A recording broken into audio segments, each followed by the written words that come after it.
membicarakan mengenai gangguan neurobehavior ya. Baiklah, sebelumnya kita mulai dulu dengan baca basmalah bersama. Bismillahirrahmanirrahim.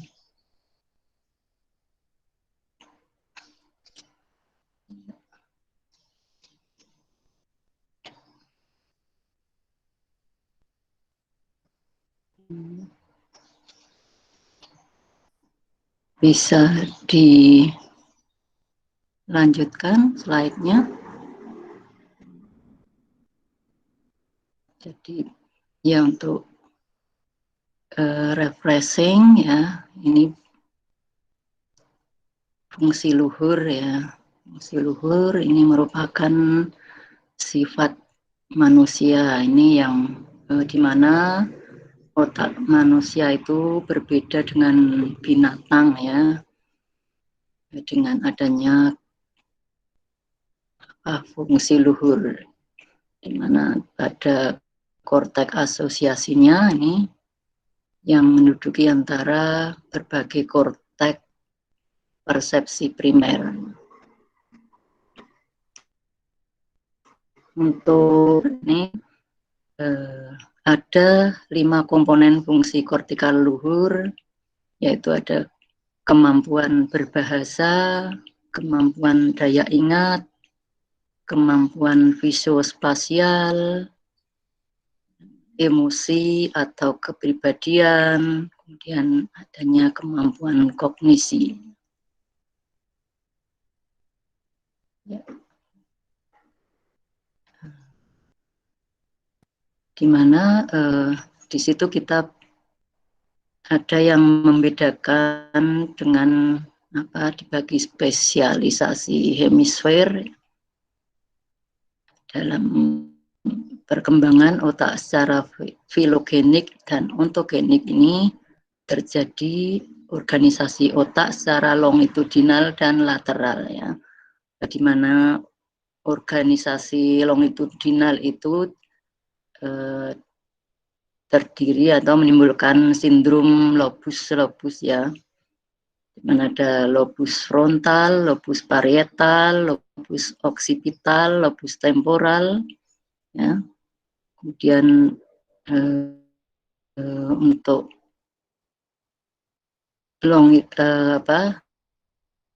organisasi lateral ini menimbulkan spesialisasi hemisfer, yaitu di mana hemisfer kiri dan hemisfer kanan. Di mana untuk sindrom hemisfer kiri ini terdiri dari afasia, aleksia, agrafia, akalkulia, apraksia. Kemudian untuk hemisfer kanan, ini ada sindrom hemisfer kanan terdiri dari ada pengabaian, dan ada visospasial. Untuk visospasial ini untuk pengenalan tempat, pengenalan wajah ya. Kemudian visomotor ini untuk membuat konstruksi, kemudian berpakaian dan prosodi. Nah, ya, untuk selanjutnya kita akan mempelajari ya, nanti ada amnesia, ada MCI, afasia, dan demensia ya. Ini kita mulai dulu dengan amnesia, di mana definisinya amnesia baru dan mengingat kejadian di masa lampau. Jadi, amnesia neurologi dikarakteristikan sebagai hilangnya memori deklaratif. Kemudian sedang memori deklaratif itu adalah pengetahuan sadar tentang fakta dan peristiwa. Sedangkan memori non-deklaratif didefinisikan sebagai kumpulan dari pengalaman bawah sadar. Ya, untuk selanjutnya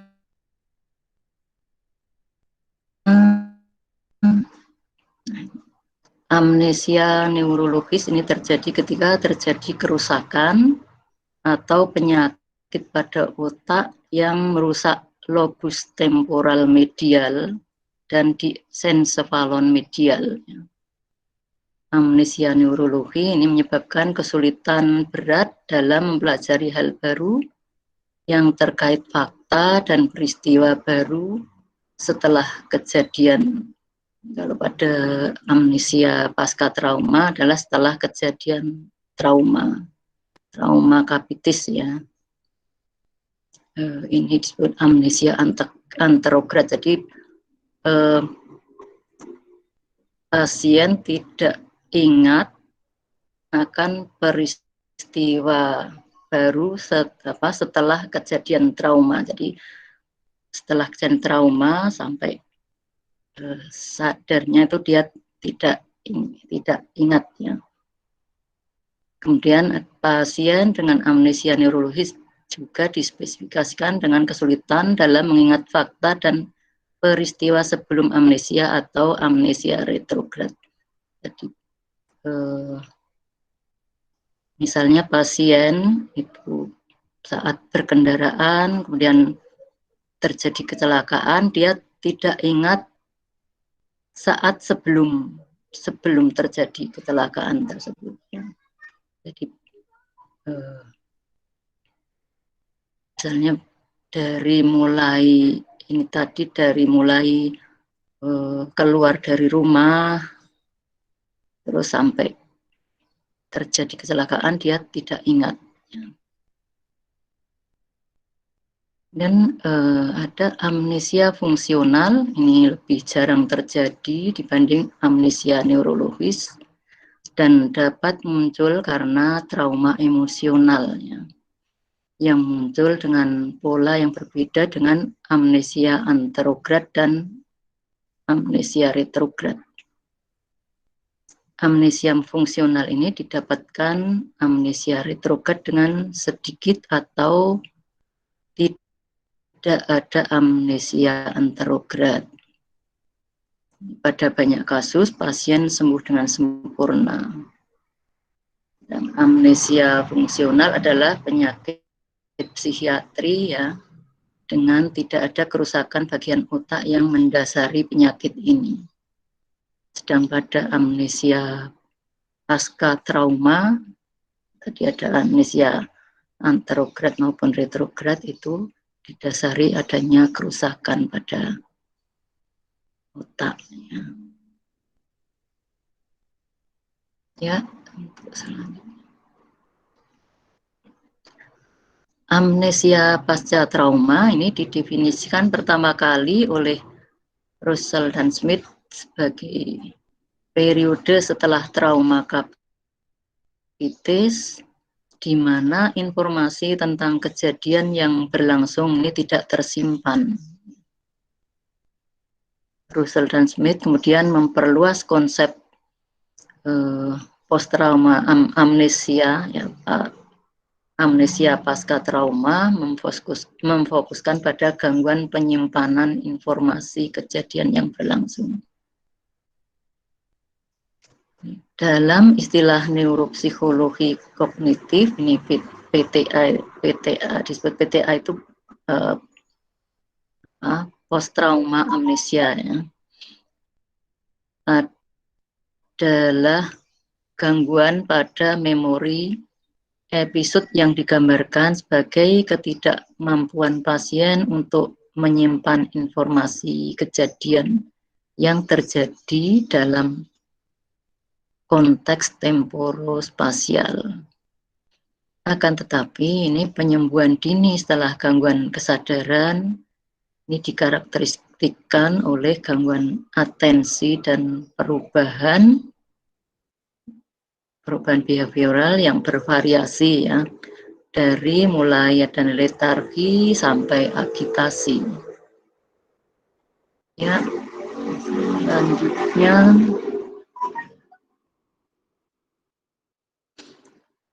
Amnesia pasca trauma ini adalah suatu gangguan mental yang dikarakteristikkan dengan disorientasi, gangguan atensi, kemudian kegagalan memori kejadian dari hari ke hari, adanya ilusi dan salah dalam mengenal keluarga, mengenal teman dan staf medis.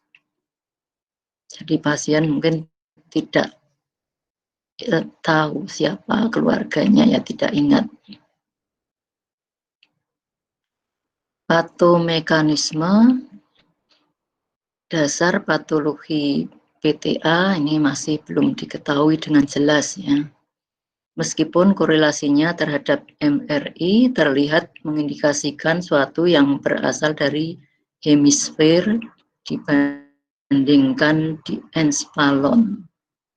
Memori dan new learning dipercaya melibatkan korteks cerebri, proyeksi subkortikal hipokampal formation. Atau di sini ada gyrus dentatus, hipokampus, gyrus hipokampalis ya. Dan di encephalon, terutama bagian medial dan dorsomedial dan adjacent midline nuclei di talamus sebagai tambahan lesi pada lobus frontalis. Ini menyebabkan perubahan pada behavioral termasuk iritabilitas dan agresivitas dan hilangnya inhibisi dan judgment. Sekarang ini telah didapati keterlibatan lobus frontalis kanan terhadap atensi. Ya. Untuk selanjutnya, nah ini pada amnesia pasca trauma, ya ini dikarakteristikan oleh salah satu atau lebih di bawah ini. Jadi adanya disorientasi atau kebingungan dan gelisah, agresif, agitasi, ada mengerang, memanggil, kemudian perilaku kekanakan, ketidakmampuan atau perilaku sosial tidak memadai, takut dan paranoid impulsif, dan sangat sensitif pada cahaya, dan ada lemas, mengantuk, gangguan siklus bangun, ya.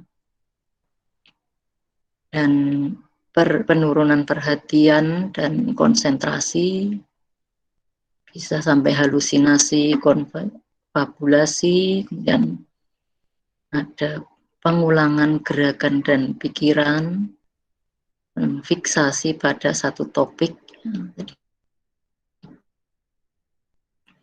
kalau membicarakan suatu topik diingat terus ya. Itu punya pemesan masalah atau kemampuan berencana, kemampuan merencanakan sesuatu. Ya.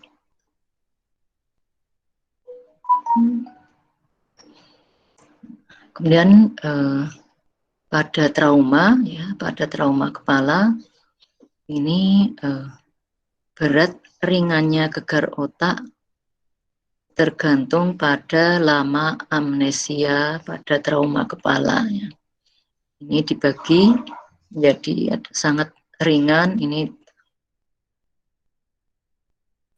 amnesianya 0 sampai 5 menit, kemudian ringan itu 5 sampai 60 menit, sedang 1 sampai 1 jam sampai 24 jam, kemudian berat 1 hari sampai 7 hari, dan kalau sangat berat itu sampai lebih dari 7 hari. Kemudian lama amnesia pasca trauma ini diukur mulai dari ingatan sebelum trauma sampai pulihnya kembali ingatan setelah trauma. Ini biasanya dibagi dalam atas 2, yaitu seperti tadi ya, ada retrograd amnesia dan anterograd Jadi retrograd amnesia itu periode amnesia sebelum terjadi trauma, kemudian antegrad itu periode amnesia setelah kejadian traumanya.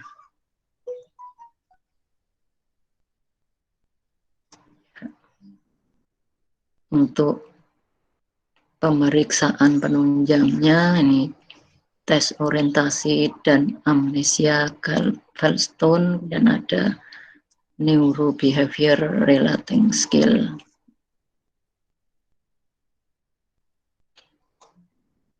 Untuk penata laksanaan mengurangi risiko kerusakan otak dan membuat pasien senyaman mungkin, mencegah stimulasi terlalu banyak, membantu mengarahkan pasien dan meluangkan waktu, dan rehabilitasi amnesia.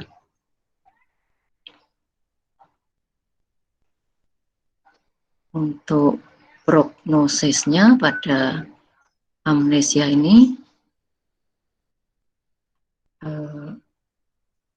orang-orang yang menderita amnesia ini biasanya akan pulih seiring berjalannya waktu. Selama proses pemulihan, mereka biasanya mengingat memori yang sudah lama, yang disimpan, kemudian lalu baru mengingat memori yang lebih baru terjadi. Sampai seluruh memori yang hilang pulihnya.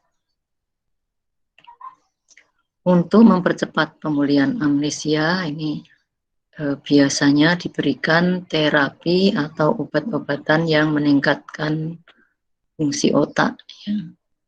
Di luar terapi obat-obatan, cara yang paling ampuh adalah menyediakan kondisi yang aman bagi penderita amnesia.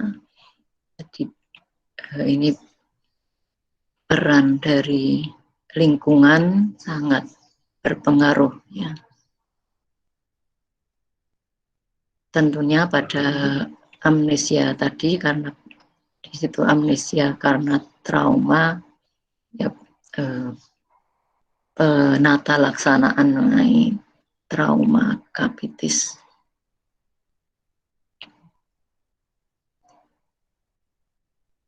Kemudian untuk selanjutnya kita akan membicarakan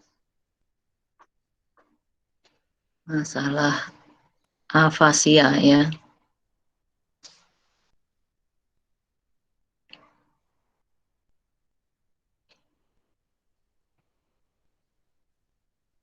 Di mana definisinya afasia adalah gangguan pada kemampuan interpretasi dan formulasi simbol bahasa berupa gangguan pemahaman pendengaran, pengungkapan bahasa akibat kerusakan otak. Jadi di sini menurut Darley gangguan pada pusat proses bahasa ini berupa berbagai gangguan modalitas bahasa, itu ada kemampuan materi verbal, membaca, bicara, dan menulis. Ini menurut Rosenberg. DKK ini gangguan pengertian dan perumusan bahasa, pengertian auditori, membaca, kemudian bahasa oral, ekspresi, dan bahasa tulis. Gangguan dapatan dan baru terjadi bukan akibat atrofi gradual pada demensia kongenital, perkembangan bahasa karena gangguan fisiologis, gangguan kognisi bukan karena gangguan fungsi sensorik, motorik, gangguan penglihatan, paresis otot bicara. Jadi pada afasia ini harus dibedakan ya, di mana merupakan dapatan saja, bukan bisu dari kecil, bukan ya. Kemudian jadi sudah pernah bisa berbahasa, berbicara, kemudian terjadi gangguan bahasa. Afasia ini sering bersama dengan gejala aleksia, agrafia, apraksia, dan akalkulia. Ya, itu selanjutnya. Asesmen afasia ini menetapkan adanya afasia. Ini harus dididik dengan gangguan komunikasi neurologik lain, klasifikasi subtipe afasia. Dengan mengukur derajat keparahan afasia, mencari faktor-faktor yang memperberat atau memperingan, kemudian mengenali kemampuan perilaku kognitif, pemahaman bahasa, bentuk bahasa, komunikasi, dan penggunaan bahasa, kemampuan menghasilkan bentuk bahasa, identifikasi terapi, intervensi, dan latihan yang dibutuhkan sesuai kemampuannya. Ini menentukan spesifikasi, prioritas, dan tujuan intervensi. Kemudian menentukan prognosis. Untuk metodenya ini dengan pendekatan klinis, pemeriksaan fisik, pemeriksaan mental fungsi luhur, kemudian ada tes baterai afasia formal standar, pendekatan teknik eksperimental. Selanjutnya,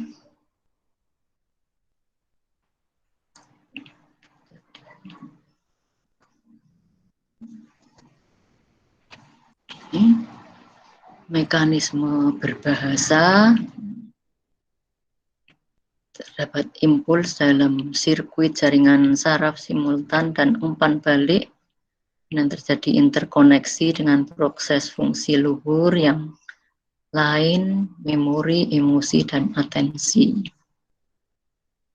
Sedang 4 aspek dalam bahasa itu ada sikap, gestural itu ekspresi, ya, kemudian prosodi itu irama atau vokalisasi, kemudian semantik, arti kata, kemudian sintaksis, organisasi atau gramatika. Dan modalitas berbahasa ini ada bicara spontan, ada pengertian bahasa auditif, dan penamaan atau naming, kemudian pengulangan, repetition of spoken language, kemudian ada membaca atau reading, kemudian menulisnya.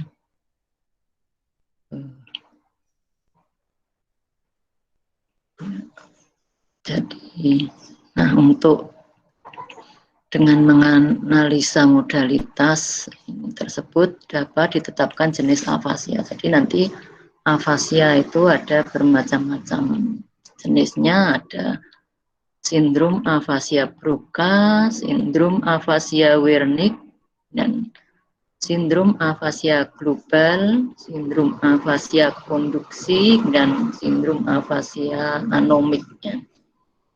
Kemudian dengan menentukan jenis sindrom ini dapat ditetapkan letak lesinya, ya. Pada garis besarnya ini dapat dibagi 4 golongan. Ada sindrom afasia perisilvian, sindrom afasia perbatasan, sindrom afasia subkortikal, dan sindrom afasia yang tak terlokalisasikan.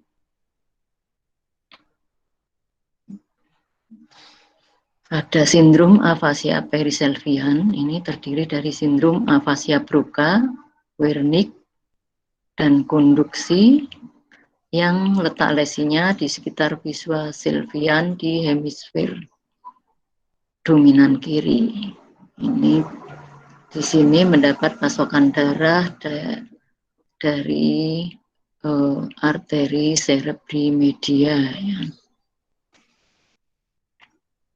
Kemudian ada sindrom afasia perbatasan. Ini terdiri dari sindrom seperti pada sindrom Perisylvian.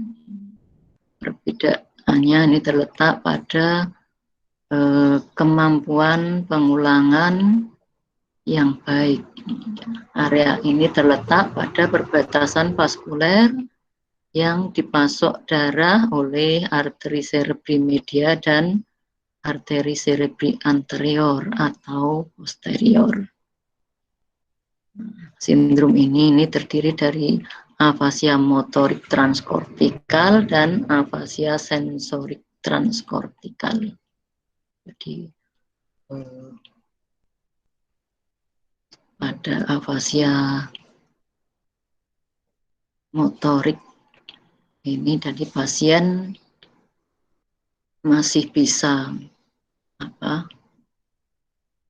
mengetahui ya apa yang dan mendengarkan sesuatu apa yang kita bicarakan itu dia bisa tahu tapi tidak bisa mengungkapkan, tidak bisa mengucapkan kata. Kalau afasia sensorik ini jadi ada pasien tidak mengetahui apa yang kita bicarakan. Sindrom afasia subkortikal terdiri dari sindrom yang disebabkan oleh lesi yang letaknya di subkortikal seperti afasia thalamus, afasia striatum. Sindrom afasia subkortikal ini tidak mempunyai gejala yang nyata dan diagnosis terutama dibuat berdasar CT scan atau magnetic resonance imaging.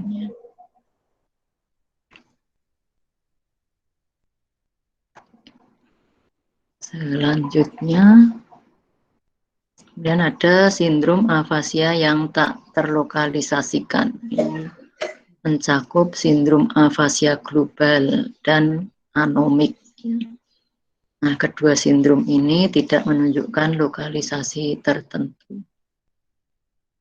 Ada afasia global, ini pasien tidak mengerti apa yang kita bicarakan dan juga tidak bisa berbicara. Ya.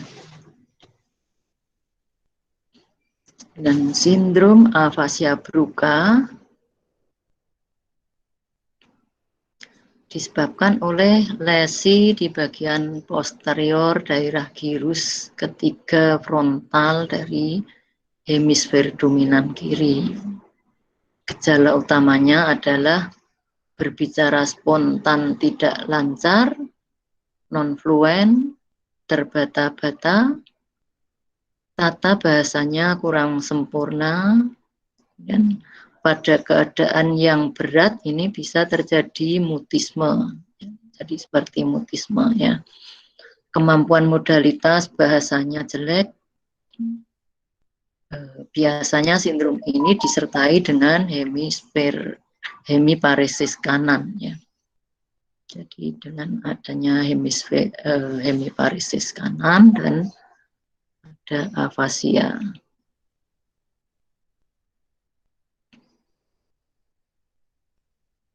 Afasia Broca, jadi afasia motorik. Ya. Kemudian sindrom afasia Wernicke disebabkan oleh lesi di bagian posterior gyrus temporal superior dan dari hemisfer dominan kiri.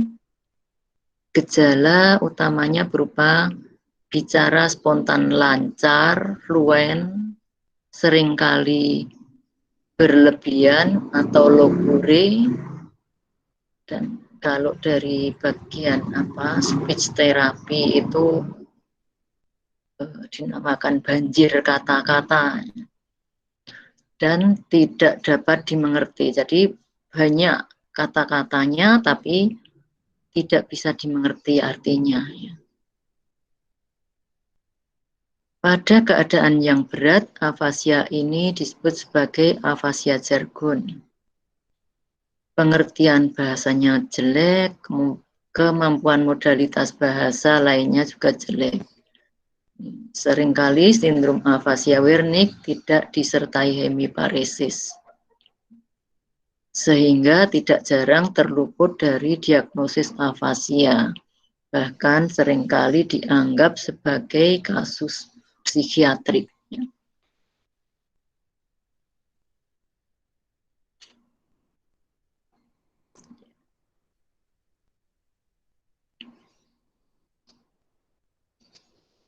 Sindrom afasia konduksi disebabkan oleh lesi di fasciculus arcuatus dari hemisfer dominan kiri dengan gejala utamanya kemampuan mengulang kata yang jelek, modalitas bahasa lainnya baik. Jadi hanya mengulang katanya ya kurang baik. Kemudian sindrom afasia global yang merupakan sindrom afasia yang paling berat ya. Lesinya luas di daerah hemisfer dominan kiri, bicara spontan seperti mutisme ya tidak bisa, dan modalitas bahasa lainnya juga buruk. Jadi pada afasia global ini jadi tidak ada suaranya dan juga dia tidak mengetahui, pengertiannya tidak ada ya, kita mengatakan apa tidak ada. Pada keadaan afasia ini memang ya agak sulit, jadi misalnya terjadi ada hemiparesis dekstra, misalnya mau dilakukan rehab medik, fisioterapi, karena pengertiannya tidak ada, jadi ya agak susah untuk dilatih. Ya. Dan sindrom afasia anomik ini merupakan sindrom yang relatif paling ringan. Semua modalitas baik kecuali penamaan kata-kata benda yang jelek. Letak lesinya ini tidak tentu. Jadi pasien ini sulit mengungkapkan, menyebut nama benda. Jadi kalau kita beri contoh, misalnya kita perlihatkan ballpoint gitu ya, disuruh ditanya ini namanya apa, dia tidak bisa menjawab. Jadi tidak bisa menamai benda, tapi dia masih mengetahui fungsinya. Jadi nanti jawabannya akan muter-muter ya. Ya. Ya. Ini ya slide-nya.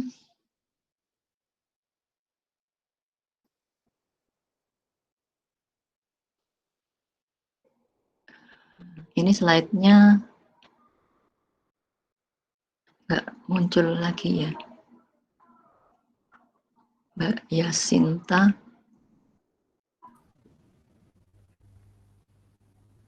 Halo. Ini Yasintanya sepertinya keluar, dok. Mungkin jaringan. Mohon maaf, tunggu sebentar ya, dok. Oh, iya. Apa nanti saya carikan dari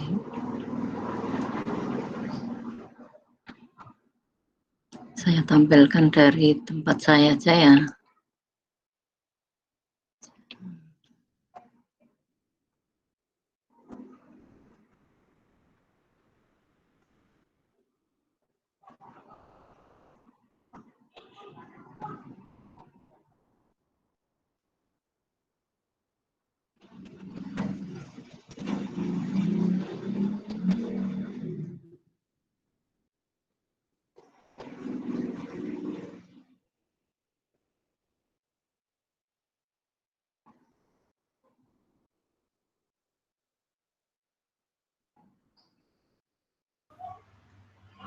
Permisi dokter. Iya.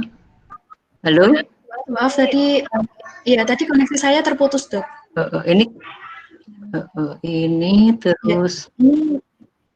Saya mulai lagi ya dok. Iya, mau dimunculkan dari situ lagi. Gimana? Kalau ini dari saya nih bisa terlihat nggak?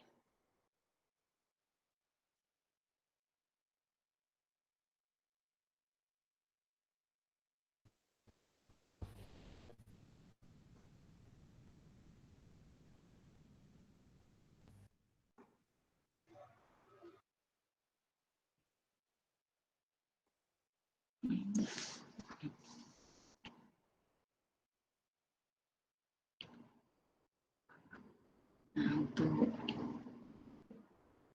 afasia ini insidensi di Amerika 2 juta penduduk ini afasia akibat stroke, kemudian di Eropa 800.000 per bulan afasia akibat stroke. Dari 1 dibanding 250 penduduk mengalami afasia ini cukup banyak ya. Kemudian etiologi dari afasia ini jadi 85% afasia ini akibat gangguan vaskuler, jadi seperti stroke itu gangguan vaskuler ya. Kemudian infeksi, trauma, anoksia, dan metabolik, idiopatik, neoplastik, dan degeneratif. Disingkat vitamin ya untuk mempermudah menghafalnya. Dan ini ini proses berbahasa ya.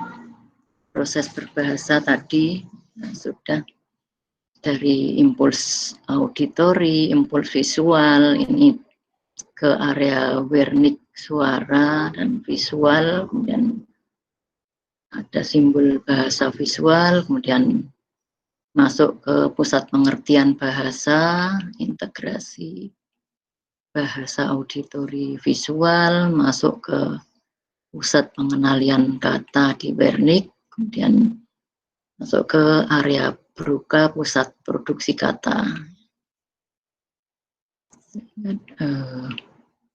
Jadi area motorik primer, jadi akan timbullah suara ya.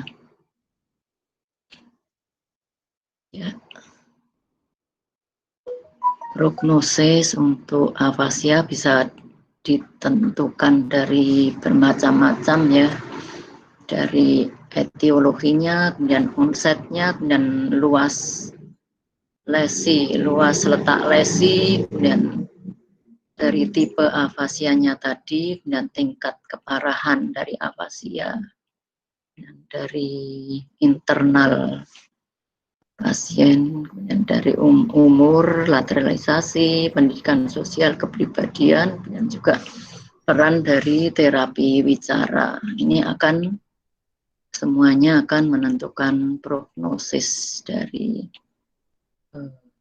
afasia.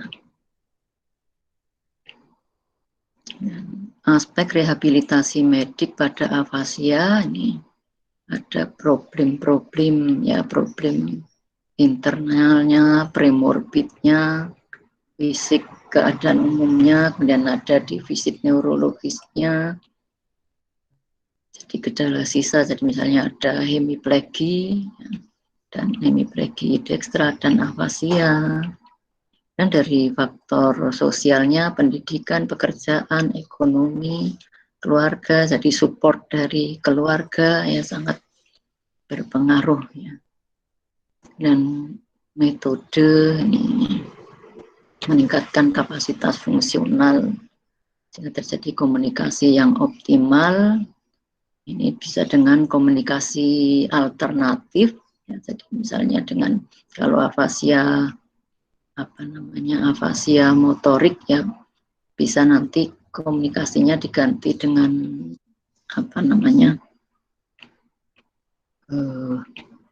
misalnya dengan menulis ya, dengan tulisan, dengan simbol-simbol.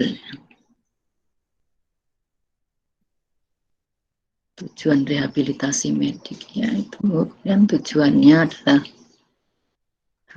pemahaman dan produksi bahasa bisa lebih efektif, kemudian peningkatan potensial fungsi maksimal, peningkatan kepribadian dan percaya diri. Ini pendekatannya dengan orientasi sindrom dan orientasi bahasa. Dari dasarnya ini bisa dilakukan sedini mungkin, kemudian program individu atau berkelompok, kemudian motivasi relearning, stimulasi verbal, dan hindari yang non-verbal, ya, diusahakan dengan bahasa verbal ya, dan repetition, lingkungan komunikasi ini keluarga, reservasi aspek bahasa tersisa, memperbaiki komunikasi yang bukan bahasa, dan ini akan terjadi hasilnya perbaikan komunikasi yang harapannya adalah perbaikan komunikasi yang maksimal ya. Dan ini dominasi cerebral ini tadi sudah ya. Ini perkembangan otak. Ini ada hemisfer dominan, ini 95% hemisfer kiri ini fungsi bahasa. Hemisfer non-dominan ini kanan, ini fungsi spasial dan afektif. Namun pada pasien yang kidal, jadi mungkin berubah ya. Jadi hemisfer dominannya bisa jadi yang di kanan. Ya. Rehabilitasi medik pada afasia ini jadi harus melibatkan jadi dari fisioterapi, dari dokter, social worker, kemudian terapi okupasi, terapi bicara, dari psikologi, ya. Semuanya harus secara holistik istilahnya ya. Cara berbarengan, harus bekerja sama, tidak bisa sendiri-sendiri ya.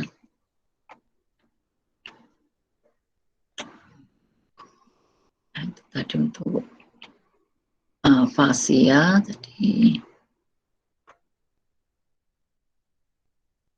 untuk selanjutnya kita membicarakan mengenai cognitive impairment ya.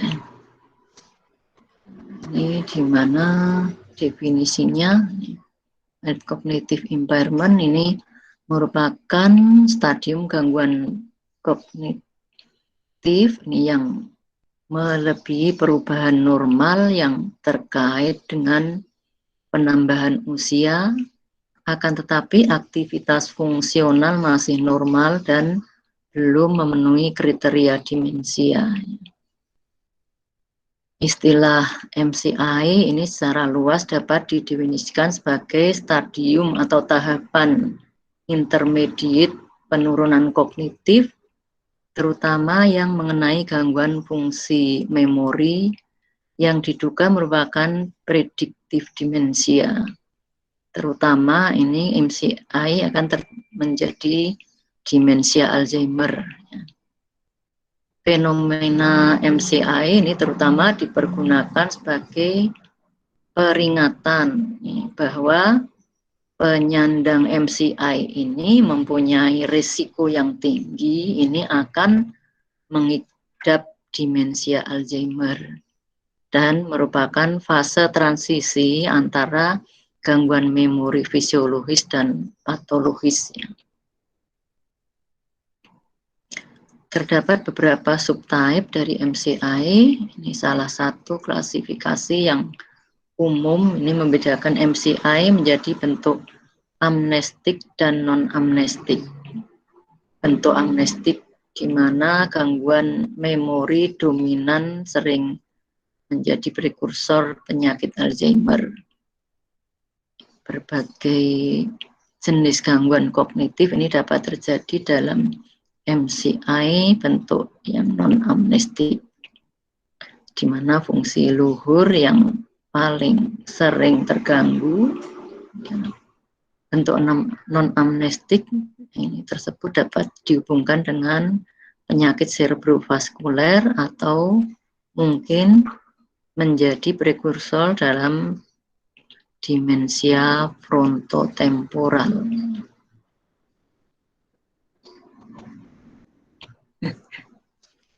Epidemiologinya bervariasi. Menurut Finland 6,5% pada umur 60 sampai 70 tahun dan 18 sampai 35% pada umur 60 tahun. Morbiditas subtype MCI ini berkembang menjadi penyakit Alzheimer pada tingkat yang berbeda. Penderita MCI mempunyai kemungkinan 7 kali lebih besar daripada individu yang tidak menderita gangguan kognitif. Dari seluruh pasien MCI, 80% ini akan berkembang menjadi Alzheimer. Makanya di sini perlunya penanganan pada MCI. Ras, tidak ada penelitian yang menunjukkan bahwa faktor-faktor budaya dan ras mempengaruhi manifestasi klinik MCI. Untuk seks, banyak penelitian menunjukkan bahwa risiko penyakit Alzheimer ini secara signifikan lebih tinggi pada wanita dibanding laki-laki, dan karena itu diduga kemungkinan MCI berkembang lebih besar pada wanita dibanding pada pria. Umur, prevalensi MCI meningkat seiring dengan peningkatan usia. Pada usia 70 sampai 79 tahun ini 10%. Dan pada usia 80 sampai 89 tahun sekitar 25%. Ya. Etiologi dari MCI ini ada diet lemak total yang ini diet lemak total tertinggi memiliki risiko terhadap timbulnya demensia. Peningkatan juga berhubungan dengan diet lemak jenuh dan kolesterol. Dan inflamasi pada orang yang menderita sindrom metabolik dan tingkat inflamasi tinggi ini secara bersamaan ini akan mengalami kerusakan kognitif. Dan yang lain adanya radikal bebas.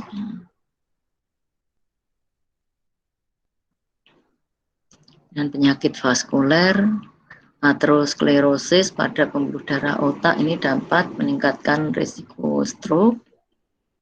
Stres, pada penelitian menunjukkan bahwa laki-laki yang lebih tua dengan kadar epinefrin lebih mungkin untuk menderita gangguan kognitif ringan. Defisiensi dehidroepiandrosteron, ini kadar dehidroepiandrosteron DHEA menurun seiring dengan bertambahnya usia. Ini penyebabnya. Kemudian hormon tiroid juga, hipotiroidisme ini dihubungkan dengan gangguan kognitif juga. Ya.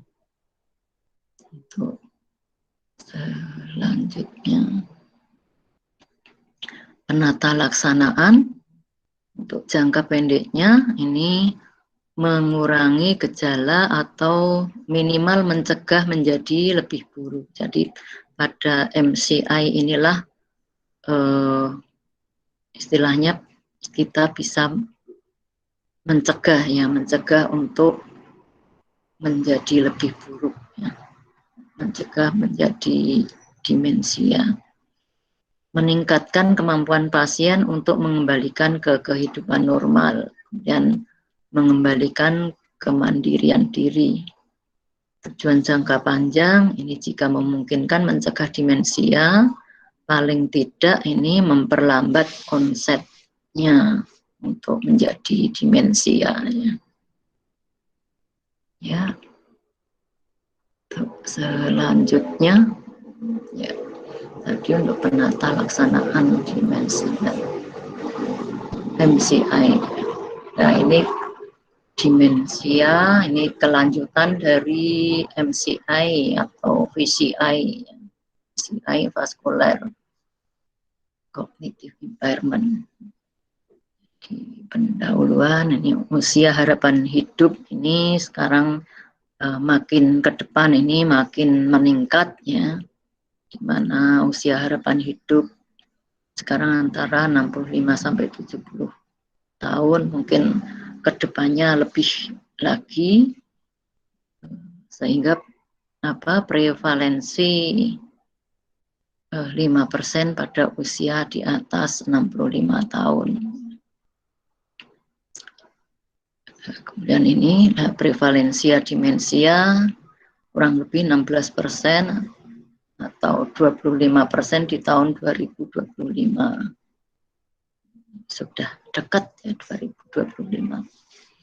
Gejala awalnya adalah lupa. Bisa lupa nama, lupa wajah, lupa famili. Ya. Dia kalau lupa jadi tidak ingat lagi dengan anak-anaknya, dengan anggota keluarga sudah lupa, ya. Ya, untuk selanjutnya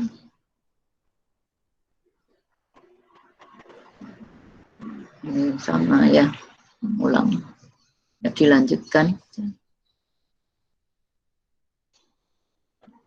Ini sekedar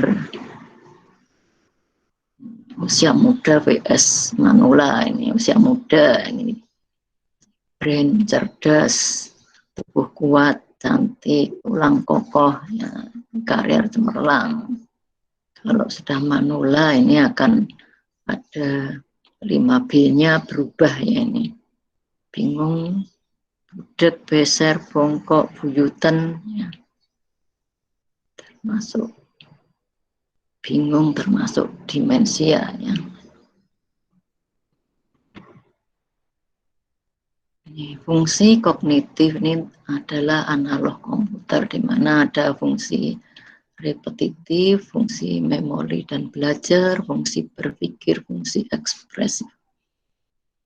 Ini fungsi repetitif ini kemampuan menseleksi, memproses, mengklasifikasikan dan mengintegrasikan informasi. Dan fungsi memori dan belajar menyimpan informasi dan memanggil kembali, recall, ya. Dan fungsi berpikir, organisasi dan reorganisasi informasi. Dan fungsi ekspresif ini informasi-informasi yang didapat ini dikomunikasikan dan dilakukannya. Ya, untuk selanjutnya, nah ini ada tahapan penurunan fungsi kognitif ini jadi demensia, ini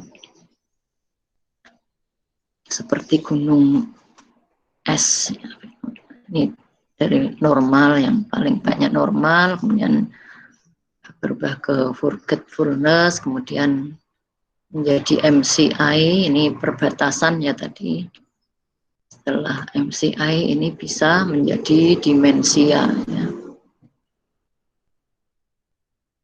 Ya. Forgetfulness, ini mudah lupa, ini bisa lupa nama benda, nama orang, memanggil kembali memori, recall-nya terganggu, mengingat kembali memorinya terganggu. Namun bila diberi petunjuk, ini bisa mengenal kembali ya. Dan lebih sering menjabarkan fungsi atau bentuk daripada menyebutkan namanya. Dia bisa menyebutkan fungsi-fungsi, misalnya fungsi-fungsi benda daripada menyebutkan namanya. Jadi kayak afasia anomik. Selanjutnya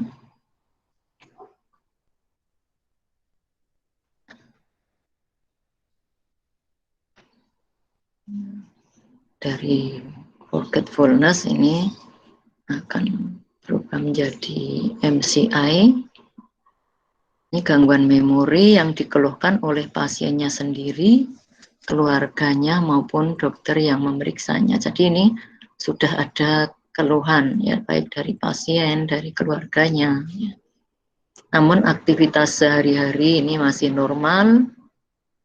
Fungsi kognitif ini secara keseluruhan atau global ini masih normal ya. Gangguan memori objektif atau gangguan pada salah satu wilayah kognitif yang dibuktikan dengan skor yang jatuh di bawah 1,5 sampai 2 pada standar demensia dari rata-rata kelompok umur yang sesuai dengan pasien. Dan nilai CDR ini juga untuk mengukur demensia rating scale, nilainya 0,5 dan tidak ada tanda demensia. Di sini pada MCI belum ada tanda demensia. Yuk. Selanjutnya demensia. Terjadi kemunduran memori dengan ciri-ciri ada kehilangan orientasi waktu, kehilangan memori jangka panjang dan pendek, kehilangan informasi yang diperoleh, tidak dapat mengingat daftar 5 item atau nomor telepon, dan kemunduran pemahaman, kemunduran kemampuan bicara dan bahasa, dan kemunduran komunikasi sosial.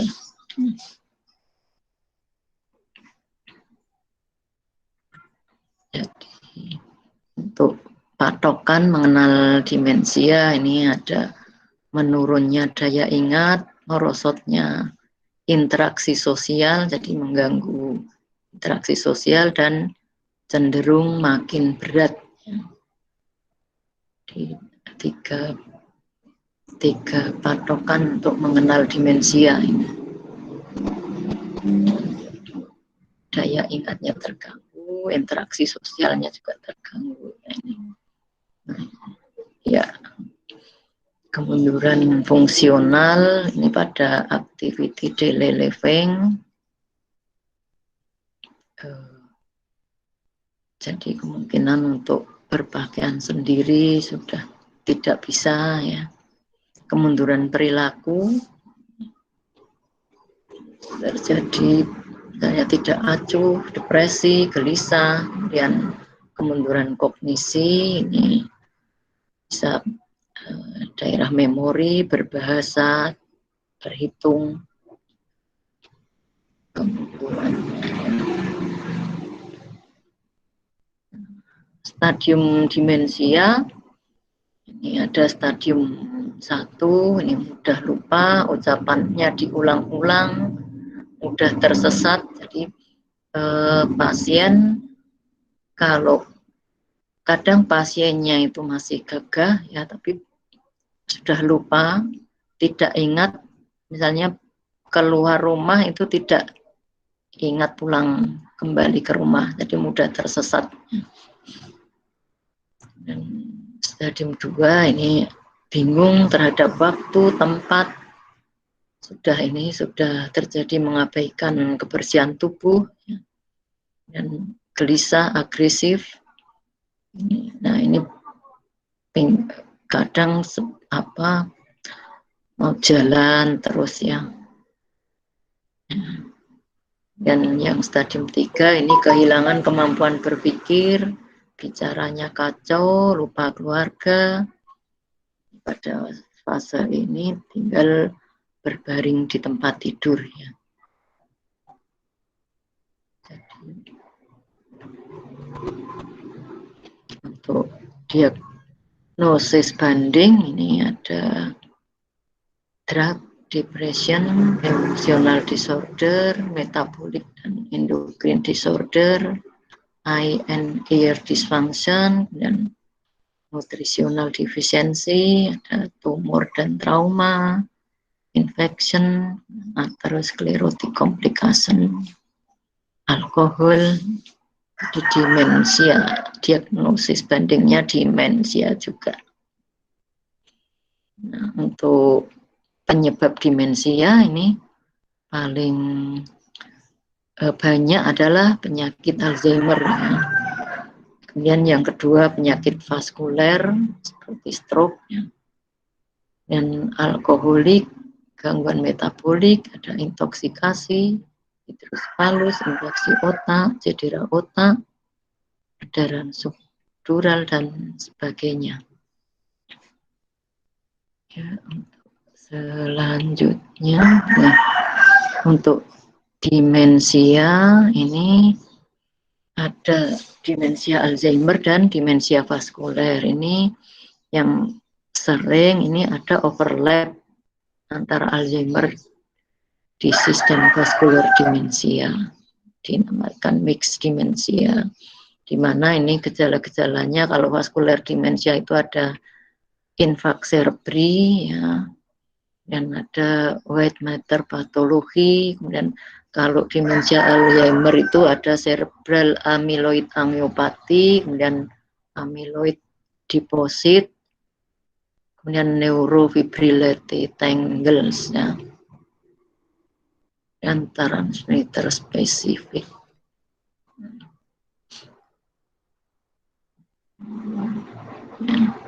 Ya. Ini vaskuler demensia dan Alzheimer demensia, di tengahnya ada mixed demensia. Ada demensia Alzheimer murni, ada demensia vaskuler murni, tapi yang banyak mixed demensia, ya. Ya. Selanjutnya ini sama tadi ya, penyebab demensia ada paling banyak Alzheimer, kemudian ada vaskuler demensia, kemudian yang lain-lain ada. Ya. Selanjutnya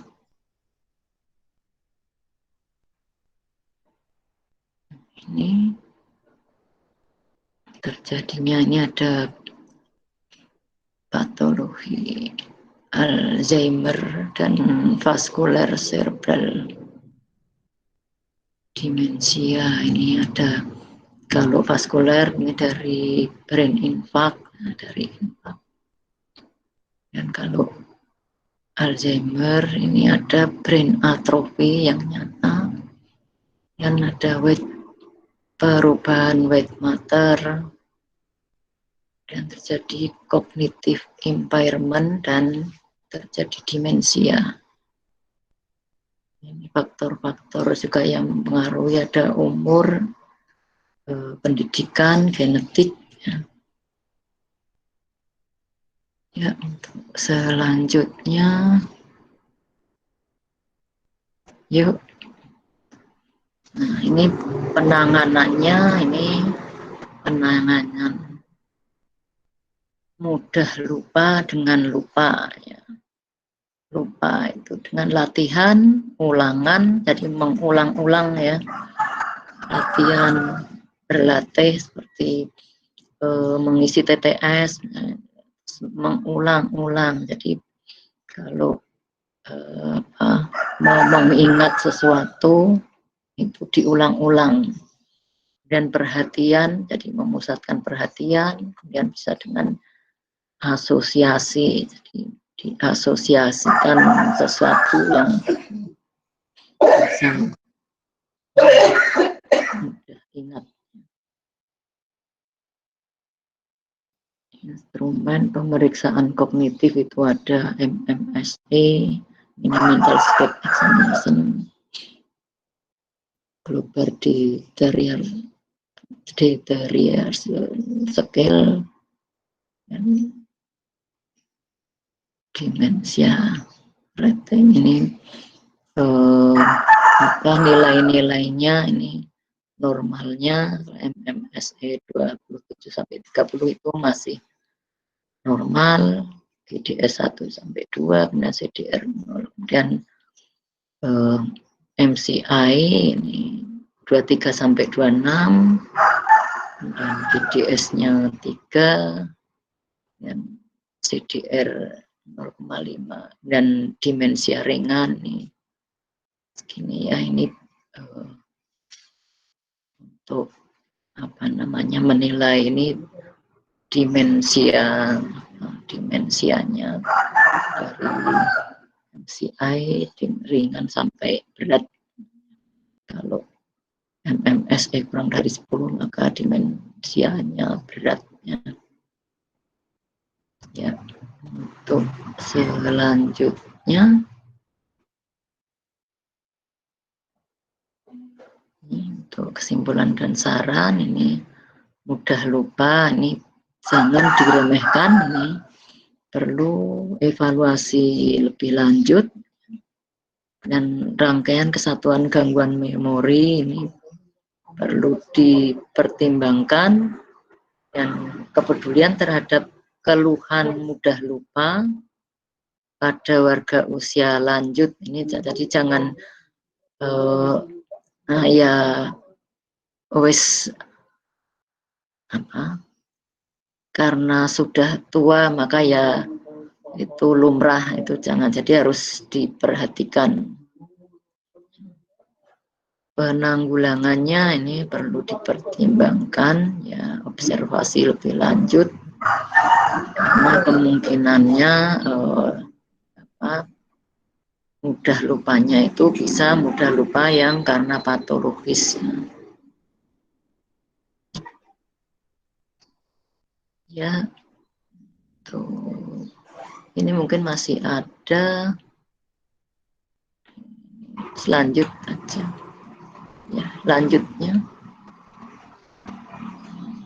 Ini tadi ya sudah ya, demensia, mengulang demensia, DD-nya demensia ya. Lanjutnya ini mengulang biar ingat. Nah, ini pemeriksaan, contoh pemeriksaan status mini mental skill examination. Ini ada orientasi, registrasi, attention, ada mengingat kembali atau recall, ada bahasa ya di sini.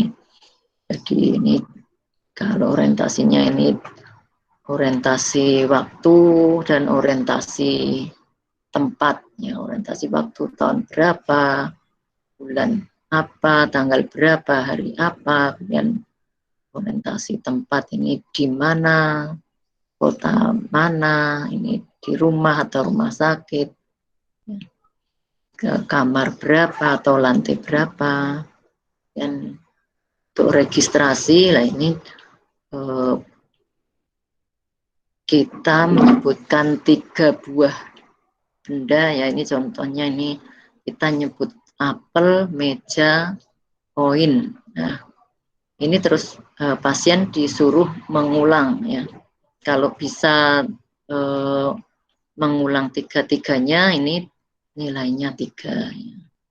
Dan atensi dan kalkulasi ini pengurangan dari 100 dikurangi 7, terus hasilnya dikurangi 7 sampai 5 tahapnya. Jadi ini sudah pakemnya pakai dari 100 kurangi 7, jadi kita nggak usah merubah dengan misalnya 50 kurangi 10, itu nggak usah, jadi memang pakemnya begini ya. Atau ini dengan mengeja terbalik ini, jadi misalnya wahyu ini nanti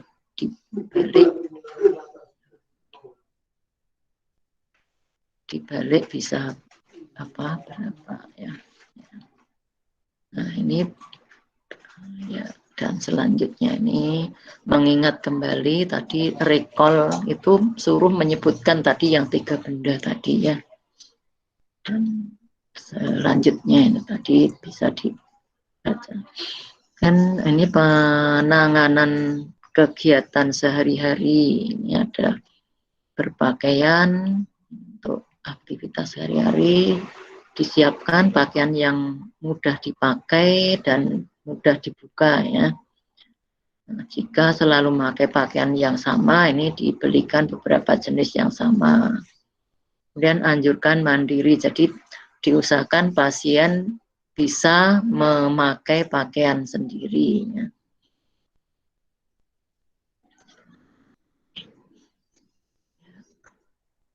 Jadi kemudian untuk penanganan gangguan tidur, jadi ini terjadi perubahan pola tidur biasanya ya pada pasien. Kalau malam itu tidak tidur ya.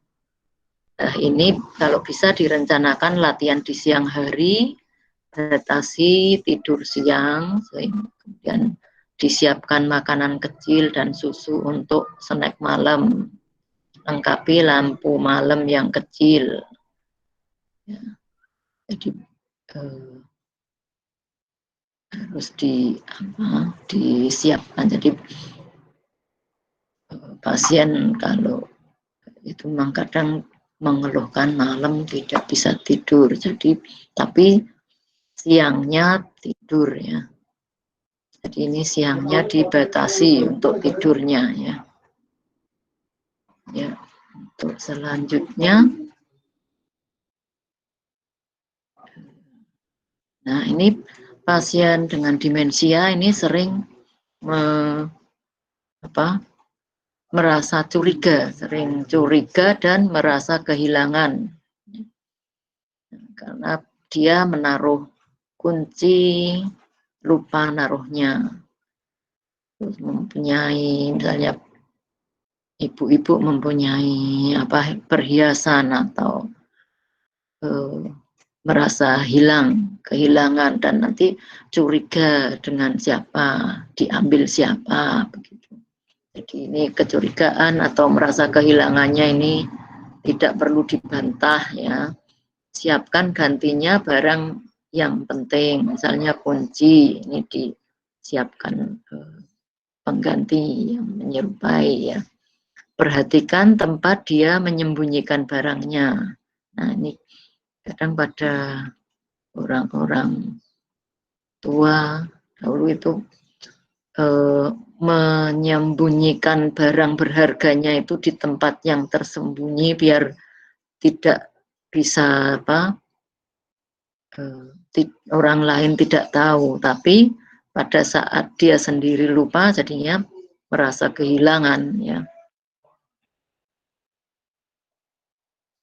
Ini alihkan perhatian dari kecurigaan ya. Jadi ini ya. Kemudian pada pasien yang demensia ini juga sering mengalami halusinasi. Nah ini jangan berdebat ini, tapi berusaha untuk menenangkan ini, kemudian dialihkan perhatiannya pada sesuatu yang nyata. Jadi kadang pasien itu sendirian tapi bicara seperti berbicara dengan orang lain. Jadi dia merasa berbicara dengan orang tuanya yang sudah tidak ada, misalnya kayak gitu ya, merasa, tapi dia tidak ingat kalau orang tuanya sudah tidak ada ya, merasa ada tamu, teman bermainnya misalnya begitu, padahal dia sendirian dan dia berbicara ya, berbicara seperti seperti percakapan dengan orang lain.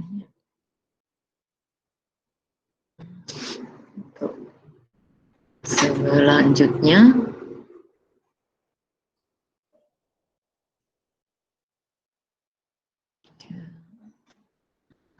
nah ini kadang pasien itu sering ingin pergi karena kadang di rumahnya merasa ini bukan rumahnya, jadi dia mau pulang. Terus pergi ke luar rumah. Jadi ini harus ya hati-hati kalau dari keluarganya ya diberitahu. Ini disiapkan kalung identitas. Ya, jadi mungkin pakai peneng ya. Jadi identitas dirinya, alamatnya mana. Kalau misalnya ketemu orang ini, hubungi nomor telepon dari keluarganya, jadi diberi identitas yang bisa dikalungkan, bisa diberi yang dijahit di bajunya ya, identitasnya. Dan siapkan aktivitas yang berarti untuk mengurangi keinginan bepergiannya ya. Dan kurangi stimulasi yang berlebihan. Ya ini tadi ya, udah ingat lupa supaya tidak lupa. Jadi latihan, pengulangan, perhatian, asosiasi ya. Selanjutnya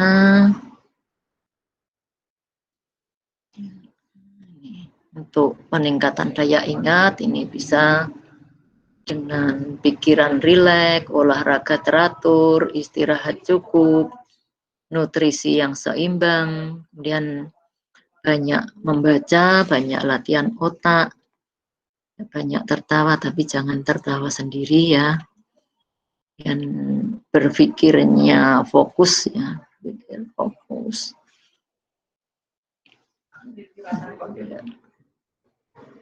Ya, untuk selanjutnya ini tadi sudah ya, dilanjutkan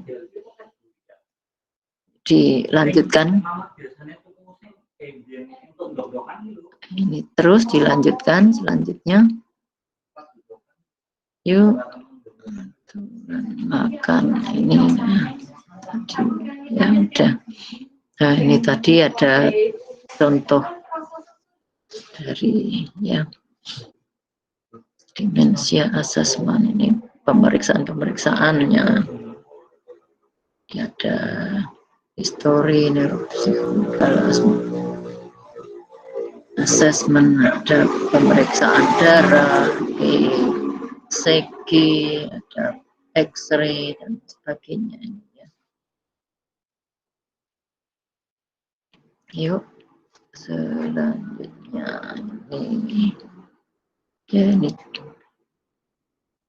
tes ini ini Helsinki, ini juga salah satu untuk tes untuk demensia. Ini dimana ini skor-skornya ini kalau kurang dari 4 ini demensia Alzheimer, kemudian kalau 4 sampai 7 mix demensia, kalau lebih dari 7 vascular demensia. Ini jadi kalau ini sudah terjadi demensia dan ini mau ini kira-kira ke arah demensia apa ya. Ya. Selanjutnya ini ada CDT clock drawing task ini pasien disuruh membuat jam yang bulat ya, jam bulat dengan ada angka-angkanya dari 1 sampai 12, kemudian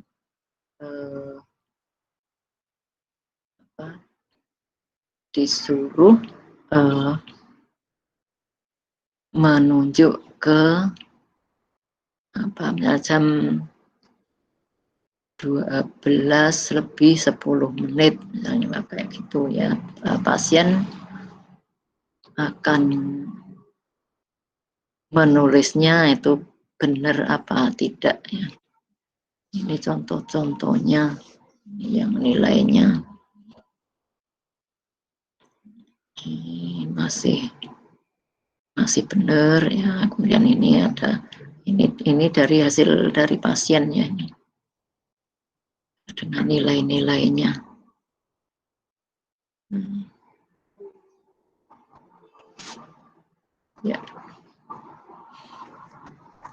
Ya, selanjutnya pencegahan demensia, ini kontrol kesehatan secara teratur, mengatur pola menu makan, gerak olahraga teratur, latihan otak ya. Ya, untuk selanjutnya ini, untuk terapinya, terapi secara farmakologik ini ada astil esterase inhibitor, ada takrin, arisep atau donepezil ya, eselon, dan untuk depresinya dengan antidepresi mungkin perlu penenang, perlu vitamin E ya. Ya. Untuk selanjutnya ini contohnya ya, dimensianya pakai donepezil, contohnya arisep, dan ada Exelon, kemudian untuk depresi ini contohnya halusinasi pakai haloperidol, gangguan tidur ada stimulan ya. Untuk selanjutnya pengobatan yang non farmakologi, ini dukungan untuk pasien dan keluarga ini sangat dibutuhkan. Kemudian manipulasi lingkungan ya, lingkungannya dibuat yang nyaman untuk pasien, dan penanganan pasien dengan latihan dan rehabilitasi ya. Untuk selanjutnya nah ini exercise-nya ya, olahraganya ada fitness, kebugaran, kelenturan, keseimbangan. Nah ini yang itu brain gym, ini senam otak ini dengan yang senam otak menyilang ya istilahnya ya, gerakan menyilang ya. Yuk selanjutnya, nah ini brain gym, gerakan menyilang garis tengah, gerakan kontralateral movement. Jadi misalnya tangan kaki disilang ke kiri, mata meliriknya ke arah kanan ya. Gerakan menyilang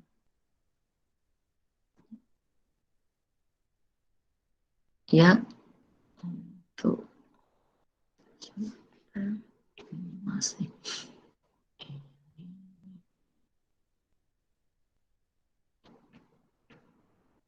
ya, ini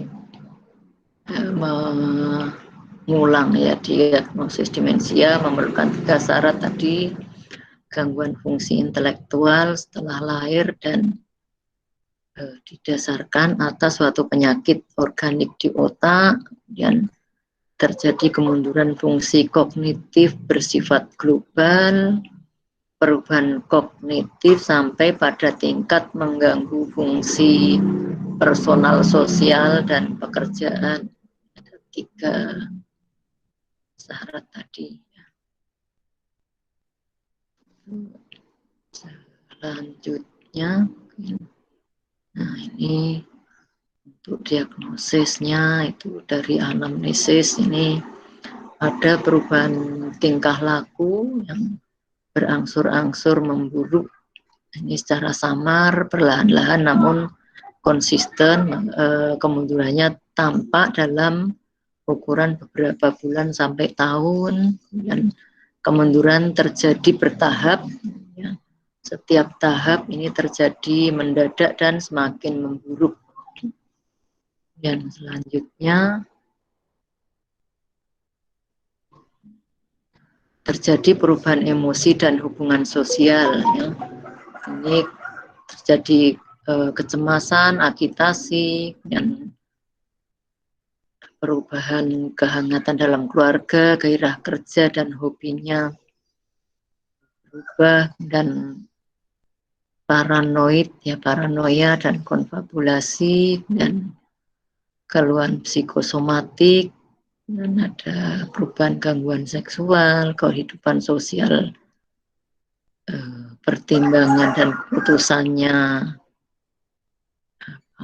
yang mungkin tadinya bijaksana menjadi berubah, ya, dan temperamental, mudah tersinggung dan agresif. Ya, untuk selanjutnya ini terjadi kemunduran fungsi kognitif, nih daya ingat atau memori baru menurun, dan kesulitan dalam bekerja akibat kemampuan berpikir abstrak, sering tersesat, dan ada apraksia, ada kemampuan berbahasa lisan dan tulis mundur, ya. Dan tingkat kesadarannya ini pada demensia ini kesadarannya ini harus baik dan konsisten. Ya, jadi bila fluktuatif ini lebih cocok untuk delirium. Jadi untuk membedakan. Jadi pada pasien demensia ini pasiennya sadar, ya. Dan anamnesis berkaitan dengan etiologi, ini mungkin ada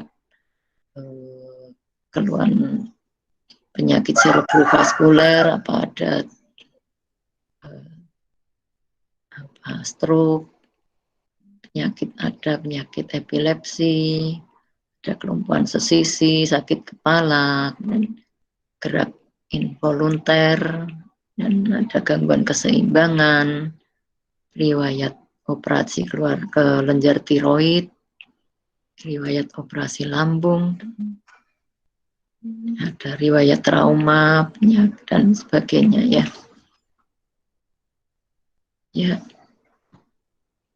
Selanjutnya, ini gejala dini demensia, ini kesulitan mengingat kejadian yang baru, gangguan orientasi tempat dan waktu, lupa di mana meletakkan barang, lupa kata-kata yang lazim digunakan, dan perubahan kepribadian, emosi labil, kehilangan inisiatif dan motivasi, dan sukar berpikir yang abstrak.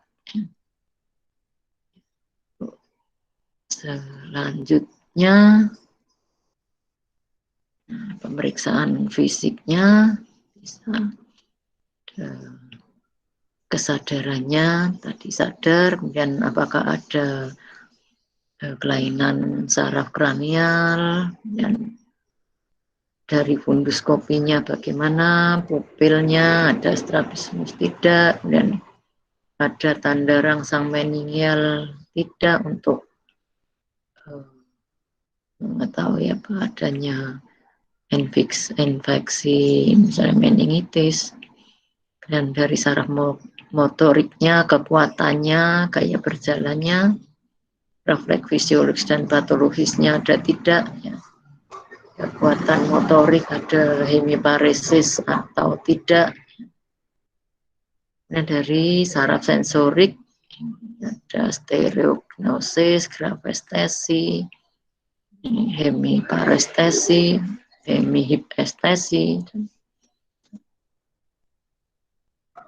diagnosis banding, pseudodemensia, ada gangguan kognitif karena defisit vokal fungsi luhur, ada delirium, ada kemunduran fungsi kognitif pada usia lanjut. Ya, untuk selanjutnya kriteria diagnosis demensia Alzheimer ini ada possible, probable, ada definite. Ini probable-nya variasi dalam onset dan perjalanan, ya. Adanya penyakit lain dan sebagainya, ya. Ya, ini kalau ini ya, ini tadi sudah, ya, contohnya. Ischemic score Hasinski. Ya,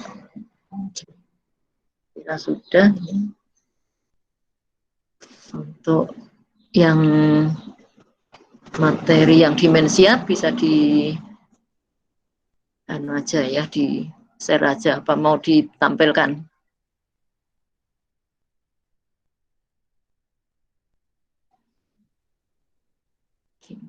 Mau ditampilkan? Ya, ini untuk yang demensia Alzheimer ini. Dimulai dari aging. Ya, untuk selanjutnya ini sekilas saja. Yuk, Mbak. Ini definisi aging, ini hilangnya kemampuan jaringan tubuh kita secara perlahan-lahan untuk melakukan pembaruan terhadap jaringan itu sendiri, mempertahankan struktur normal dan fungsinya, serta ketahanan terhadap lesi dan perbaikan kerusakan yang dialami. Ini untuk selanjutnya, ini penyebab dari aging ini merupakan satu proses yang sudah diprogram secara genetik, di mana kita ini akan bekerja sebagai penghitung jumlah mitosis dan menyetop replikasi sel, ya. Ini dilanjutkan dilanjutkan aja untuk ini, Mbak, mungkin yang apa, gambar-gambar aja, ya. Dilanjutkan aja ke yang gambar aja, terus aja. Ya, lanjut. Nah, ini pada Alzheimer, ya, pada Alzheimer itu didapat neurofibrillatory tangle dan neurotic plaque, ya.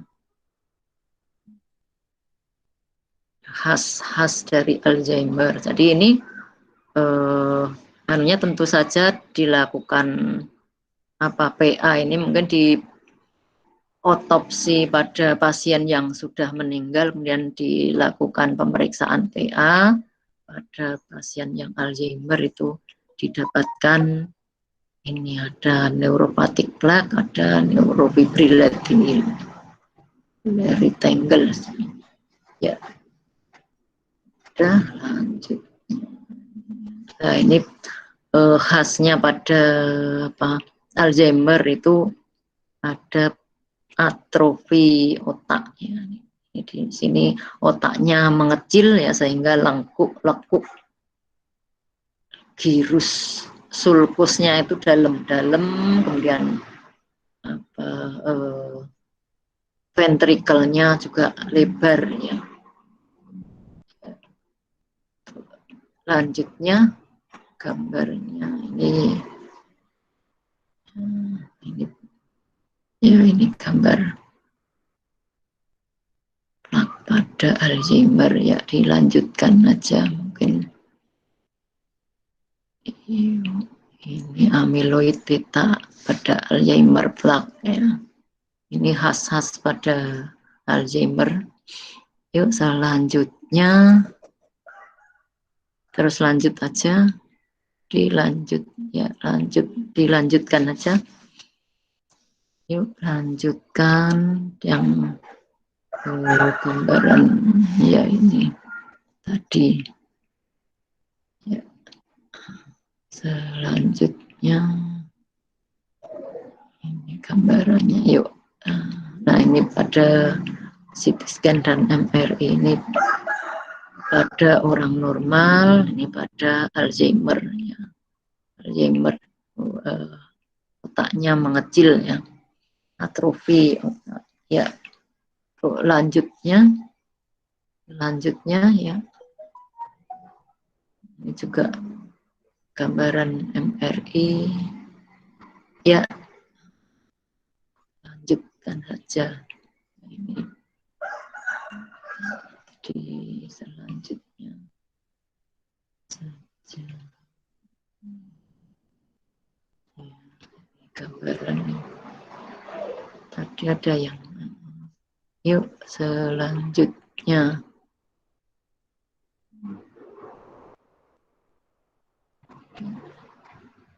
kalau ini vaskuler demensia ya. Kalau vaskuler demensia ada apa namanya, infak ya, daerah infak ya. Ini pada pasien MCI ya. MCI ini juga sudah mulai mengecil otaknya. Yuk dilanjutkan aja. Selanjutnya udah diteruskan ini ya, sudah. Yuk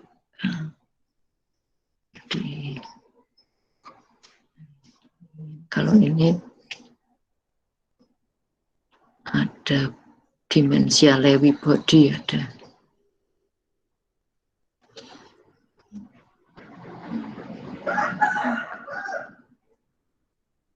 Ya, ini khasnya.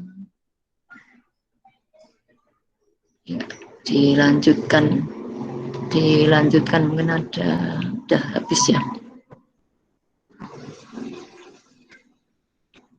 Ya udah, saya kira ini mungkin selanjutnya bisa dipelajari dan yang kurang mungkin bisa ditambah dari referensi-referensi yang lain ya. Apa masih ada diskusi atau dicukupkan, monggo?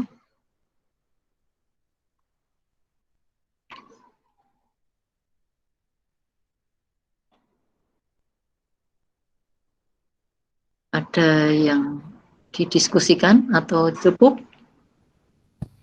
Insya Allah sudah, dokter. Ya,